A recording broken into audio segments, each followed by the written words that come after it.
Hi, it's Terry Ryder from Hotspotting.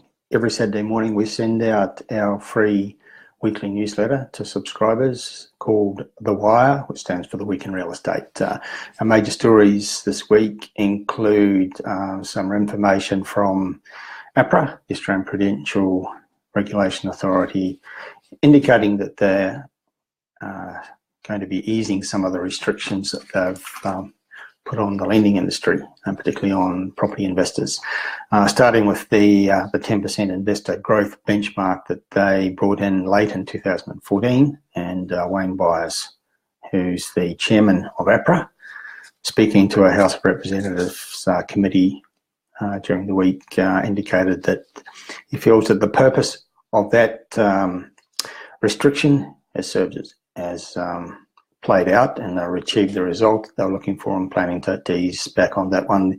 The second one that they instituted in the early part of last year was the capping interest-only borrowers to 30% of lenders' loans books, and still waiting to see the final outcome of that. But there have been indications in the lending industry just in recent weeks that the major banks at least feel that they're now in line with APRA restrictions, and so are now competing more strongly for investor borrowing, including the interest-only loans. So things starting to become hopefully a little bit easier for people out there as investors looking to get loans to buy investment properties.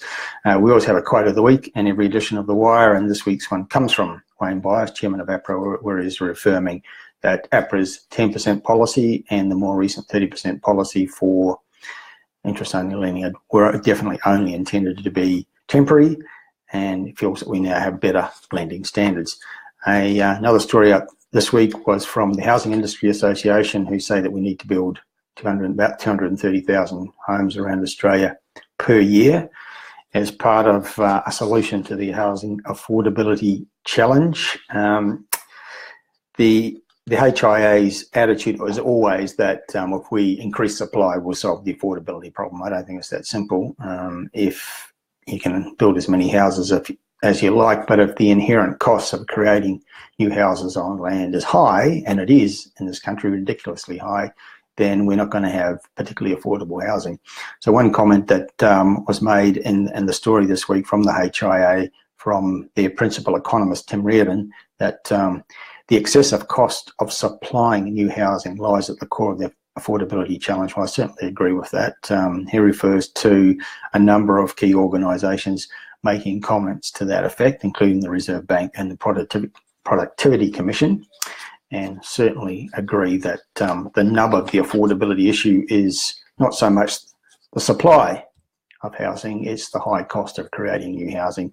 Some figures out this week also showed that despite the fact that typical new blocks of residential land keep getting smaller and smaller, the prices keep getting higher and higher. And in Melbourne, in the last 12 months, the median price for a standard residential block of land in Metropolitan Melbourne grew 27% in 12 months. Now, the question is, why has the cost of land grown so much in Melbourne? And the answer to that question is probably the key to answering the affordability crisis. The inherent costs that are lumped on the housing industry by all three levels of government, particularly local government and state governments, is the nub of the issue.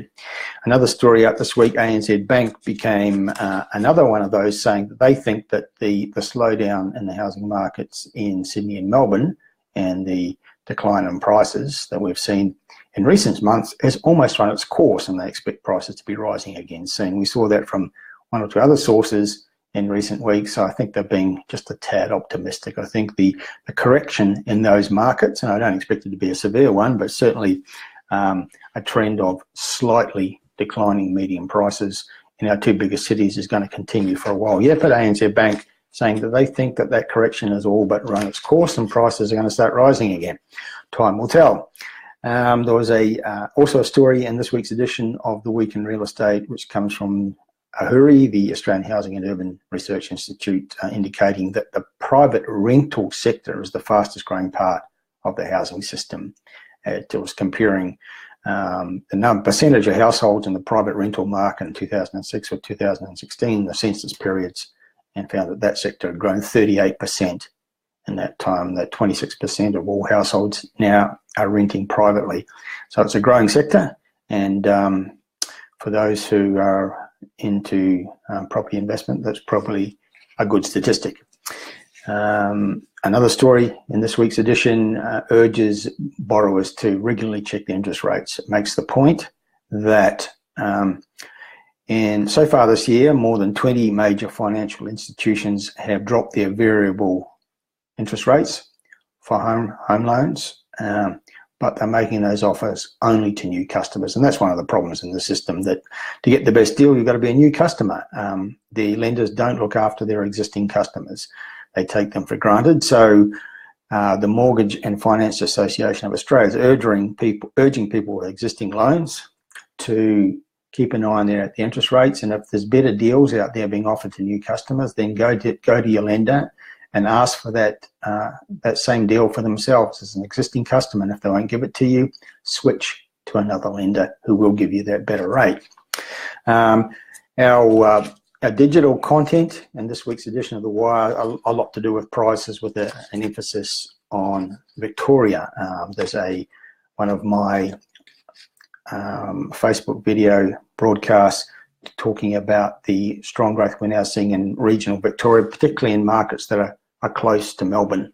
Regional towns and cities within striking distance of the capital city showed an uplift in activity and some pretty good price growth. There's also a podcast there where I'm talking specifically about the outer ring suburbs of Melbourne, which are the leading sectors of the Melbourne market at the moment in terms of sales activity and price growth, some extraordinary price growth in the last 12 months in some of those cheaper areas of Melbourne.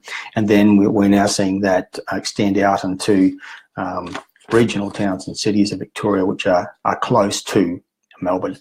And we've been thinking and talking about Victoria a lot this week because we published our new edition of Top 5 Regional Victorian Hotspots, and recently also we published Top 5 Melbourne Hotspots, and we put them together in a bundle, the Victorian Hotspots bundle, which is our report of the week this week. You can get those two reports together at a discounted price, cheaper than buying them separately. And it's a good market to be thinking about and focusing on because there are some outstanding growth areas right now in the outer ring areas of Melbourne and regional Victorian locations, towns and small cities that are within striking distance of the capital city.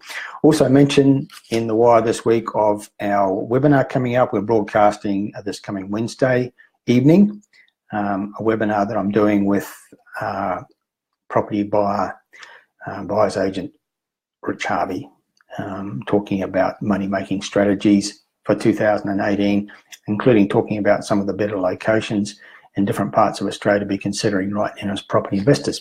So that's it.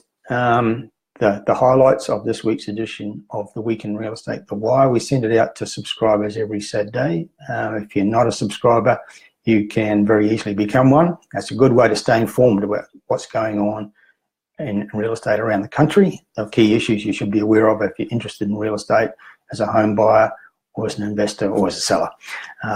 Go to the home page of the hotspotting.com.au website, click on the icon that says yes please, and you can very quickly and easily sign up for the free newsletter. That's it for now. Terry Ryder from Hotspotting signing off. Talk to you again soon.